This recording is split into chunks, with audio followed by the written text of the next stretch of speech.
இந்த வீடியோ பாருங்களேன். நான் ஒரு மேக்கப் ஆர்டிஸ்ட், அப்புறம் ஹோம்மேட் கேக் பேக் பண்ணிட்டு இருக்கேன். நான் ஒரு ஃபேஷன் டிசைனர். ஆன்லைன்ல என்ன மாதிரி வெளியில வரணும்னு நினைக்கிற நிறைய லேடிஸ்க்கு நான் ஒரு டியூட்டரா கிளாஸஸ் எடுக்கிறேன். above 10 lakhs வரைக்கும். என்னுடைய 10 பேர் lakhs ஆர்த்தி monthly. செல்வகுமார். நான் சிதம்பரத்துல இருந்து வரேன்.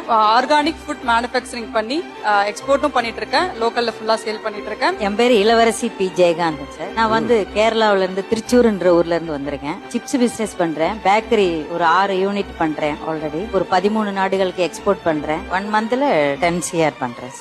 பா 10 CR ஒரு மாசத்துக்கு. இன்னைக்கு நம்மளாம் எவ்வளவோ எக்ஸ்கியூசஸ் காரணங்களும் சொல்லிட்டு இருக்கோம் ஒரு விஷயத்த செய்யாம இருக்கணும்ட்டு. ஆனா ஒரு விமன் ஆண்டர்பிரினரா ஃபேமிலி பிரஷர், சொசைட்டி பிரஷர், எல்லா பிரஷரையும் தாண்டி இவங்களால ஜெயிக்க முடிஞ்சுச்சுன்னா இன்னைக்கு நமக்கெல்லாம் உழைக்கிறதுக்கு தெம்போ, ரிஸ்க் எடுக்க டைமோ அதெல்லாம் தாண்டி சுத்தி கோடிக்கணக்கில் வாய்ப்புகள் கொட்டி இருந்தோம். இல்லாத 1-2 விஷயத்த மட்டும் தேடி கண்டுபிடிச்சு குறை மட்டுமே புலம்பிக்கிட்டு இருந்தோம்னா யாரால காப்பாற்ற முடியும்? வாய்ப்பு அப்படிங்கிறது உங்களை சுத்தி கிடையாது, உங்களுக்குள்ளதான் இருக்கு. காரணங்களை சொல்ல போறீங்களா இல்ல காரியத்தை சாதிச்சு காட்ட போறீங்களா? நீங்க தான் டிசைட் பண்ணணும்.